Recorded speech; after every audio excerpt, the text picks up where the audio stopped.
My name is Debbie Freitag. My video is on coal ash, the real price of electricity. More specifically, I'll be highlighting Duke Energy Power Company and its effect on the Blues Creek area in Stokes County where I live. I'll be touching on what is coal ash, because if you're like me, I wasn't aware of exactly what coal ash was. We'll look at why it's dangerous, who's in danger, who is also responsible, and what are some of the solutions. Before I can explain what coal ash is, it's important to remember that ecocide, by definition of Webster, is the destruction of large areas of the natural environment as a consequence of human activity. This ties in perfectly with coal ash. When you're describing coal ash, you need to know that it's a waste product after coal is combusted or burned. It can be lightweight, which it is carried up in fine powdery particles through smokestacks and captured by pollution control devices, or it can be in heavy particles that fall to the bottom of the furnace. But most coal ash comes from coal-fired electrical power plants.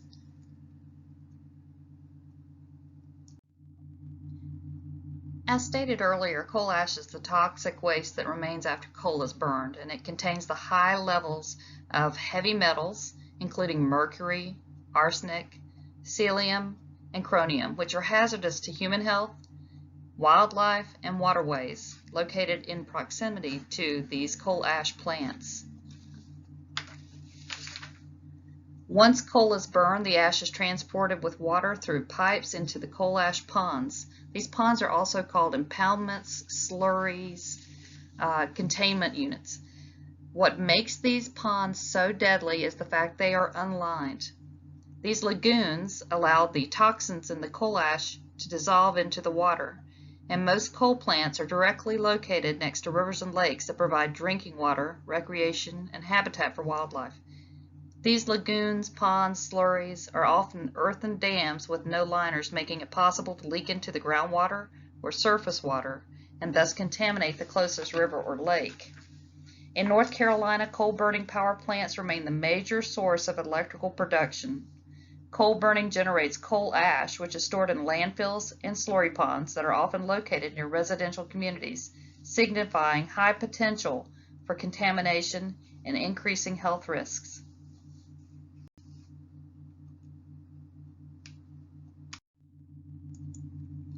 What are the dangers? Well, depending on where the coal is mined, coal ash typically contains heavy metals, including mercury, chromium, cesium, lead, arsenic, and barium.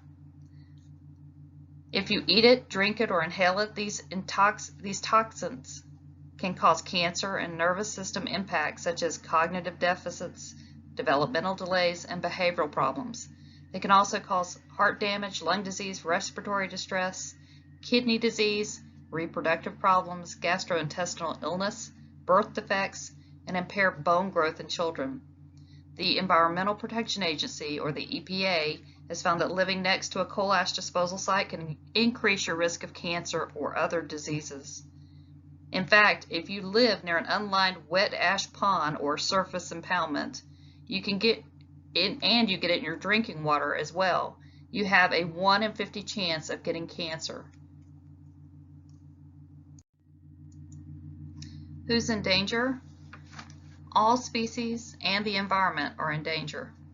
For decades, researchers, environmental advocates, local communities, and even the US EPA have been concerned about the ongoing risk posed by the unregulated management of coal ash. The waste contains elevated levels of toxic metals and other elements like arsenic, cesium, and magnesium that leach into groundwater under certain conditions or are accidentally released into the environment.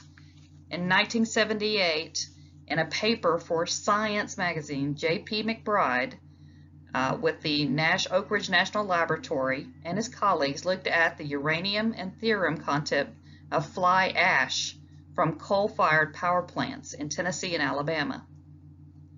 To answer the question of just how harmful leaching can be, the scientists estimated radiation exposure around the coal plants and compared it with exposure levels around boiling water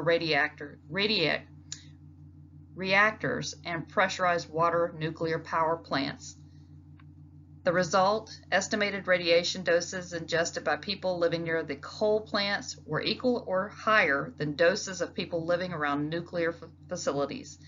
At one extreme, the scientists estimated fly ash radiation in individuals' bones at around 18 millirems, thousandths of a rem, a unit for measuring doses of ionized radiation, a year. So who's responsible? Well, the answer is we all are. And one major player in all of this is Duke Power Company, particularly in this area where we live. Back in the early 1900s, James B. Duke and others launched the Southern Power Company. And they organized a vision of interconnected hydroelectric plants on the Catawba River here in North Carolina. There was no master blueprint for what would eventually become the Duke Power Company. Duke's primary purpose in bankrolling the power company was to spur industrialization in the Piedmont Carolinas through the growth of textile manufacturing. But what started out as just supplying power to textile mills soon became a pull for this power company to supply residents as well with power.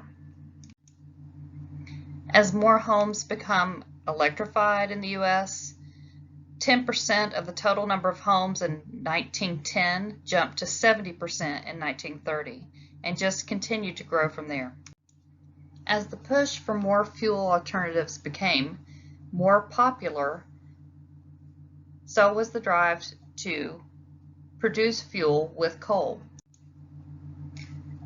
Electrical power generated and transmitted over long distances was a major shift in the cotton industry to regions previously associated with an agrarian economy.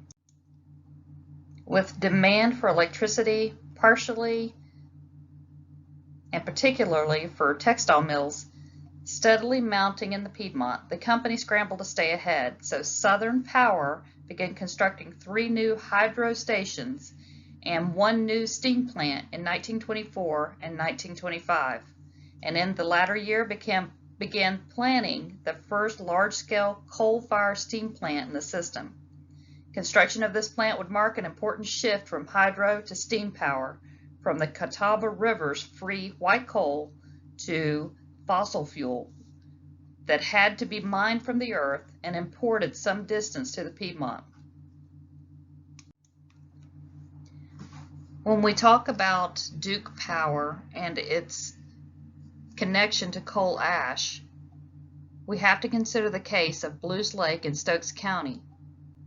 The lake is an artificial reservoir initially built in 1970 to provide cooling water for the largest of Duke Energy Corporation's coal-filtered power plants.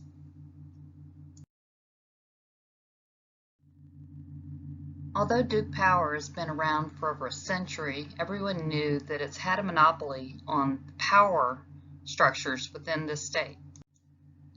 What a lot of people didn't know was that for the past 50 years, Duke Energy had dumped millions of tons of coal ash into an opened, unlined pit at its power plant on the Dan River. Hazardous material from the basin rushed through the breach, which released at least 39,000 tons of ash and up to 27 million gallons of contaminated water into the Dan River. With this disaster and the events of the past 5 years, people's faith is eroded in the government, and they have a broken trust in the purity of their drinking water. As far back as the 1970s, environmentalists have been sounding the alarm about what they've noticed in and around the artificial reservoir there at Blues Lake in Stokes County, North Carolina. Researchers monitoring the lake and its area around the lake noticed that there was a lot of water from the fly ash pond getting into the actual lake itself. When they did testing, The lake contained exceedingly high levels of cesium, the element which is used by organisms as a micronutrient at low concentrations becomes toxic at higher concentrations. When they noticed that the fish population in the lake was starting to decline, they started to test for cesium and noticed that it was accumulating in female fish tissues.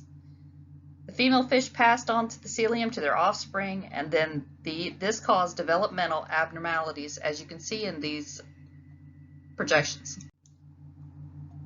Environmental activists like Appalachian Voices, Waterkeeper Alliance, and Southern Environmental Law Center have long warned that the state and utility that the integrity of the coal ash basins was suspect. Neither heeded those warnings, and on February 2nd, 2014, the coal ash site at Blues Lake was compromised when the pipe burst and thousands of coal ash spilled into Blues Lake. Hazardous material from the basin rushed through the breach and then released at least 39,000 tons of ash, up to 27 million gallons of contaminated water into the Dan River. Since the coal ash leak in 2014, in accordance with the updated EPA rules and North Carolina's own Coal Ash Management Act, Duke Energy has stated that the company will also work towards eventual closure of all its coal ash ponds. Unfortunately, for a lot of activists, a lot of people living in and around the area who've been affected, this is not enough. Environmental groups have pushed for years to have coal ash reclassified as hazardous waste, but the EPA has so far declined this rule. The EPA did take steps in 2014 to federalize oversight of coal ash disposal. This was mostly because most of the containment units were unlined. January 2nd, 2020, the following changes to Duke's policy on coal ash have been made. Duke Energy has agreed to excavate the majority of its remaining coal ash, announcing a settlement with environmental groups Thursday. 8 of the utility's 14 coal plant sites were already slated for full excavation and closure, but the fate of the final 6 and their 11 ponds has been the subject of tension with environmentalists and others across Duke's North Carolina territory. Now the utility has agreed to excavate 80 million tons of ash, estimated to be the largest coal ash cleanup in the U.S., with a total of 124 million tons removed. The current plan is to remove the remaining 6 ponds at the 6 disputed plants and move it to lined landfills, though 2 of the plant sites, that being the Marshall Steam Station and Roxboro plant, will allow some ash to stay underground. The state permitted the utility to build lined landfills over the ponds at 2 plants, and the settlement agreement allows those landfills to stay in place with the ash under it. All this points to the fact that you can't fully get rid of all the ash coal that still remains. But what's being done now, thanks to the wonderful directors at A&T University, Dr. Shivakumar and Wade Brown, who are part of the Center for Composite Materials Research at A&T, have developed a system to take the metals out of coal ash and use it for structure purposes. Once it's condensed to a certain amount, it is non-porous and safe to use. The image on the left shows you some of the items that can be made. The image on the far right shows applications as far as bridges, containment units, even electricity. The apparatuses used on the poles can be made of this composite material.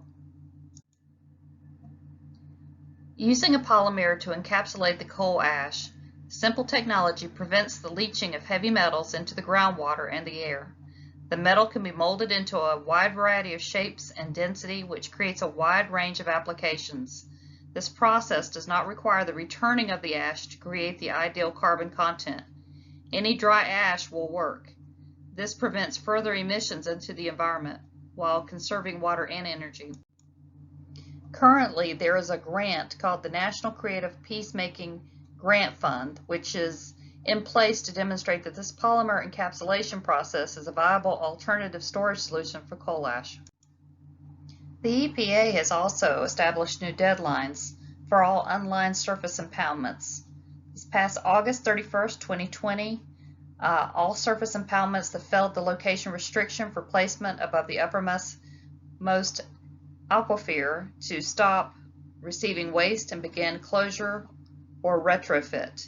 EPA determined this date after evaluating the steps owners and operators need to take and cease the receipt of waste and closure. The EPA is also changing the way they classify compacted soil lined or clay lined surface impoundments from lined to unlined. This is very important to note because in the beginning, Duke Power was allowing their coal ash to be in clay-lined retainment impounds. Revising the coal ash regulations to specify all unlined surface impoundments are required to retrofit or close. I'd like to conclude by pointing to coalition members who have made all this progress in legal progress and environmental progress as far as Duke Power is concerned with coal ash. And that is 350 Triangle, Alliance for Climate Education, Alliance for Energy Democracy, Appalachian Voices, Community Roots, Concerned Citizens of Maxton, Center for Biological Diversity, Friends of the Earth, NC Warn, NC Environmental Justice Network, NC Climate Justice Collective, to name a few.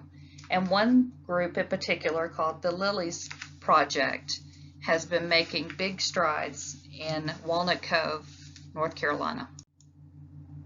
Carolyn Armijo is the director and founder of the Lilies Project in Walnut Cove, which is located in Stokes County, North Carolina. The Art Place of America has announced December 5th, 2017, that Ms. Armijo has been chosen from nearly 1,000 applicants to receive funding through its 2017 National Creative Peacemaking Fund. This Peacemaking Fund is a highly competitive national program that invests money in community development projects where artists, arts organizations, and arts and culture activity work to strengthen communities across 10 sectors of community planning and development. The Lilies Project proposed using public art, and public programming to address coal ash impacting her home community in Walnut Cove, North Carolina, which is adjacent to Duke Energy's Blues Creek Power Station, which houses 20 million tons of coal ash. Armijo, mixed media artist, will partner with scientists from North Carolina A&T to create a series of sculptures that repurpose this hazardous waste material safely, and that will become the centerpiece for a new public park. This project will also serve as a local pilot for environmental policy that will provide safer alternatives for how coal ash is managed in the region.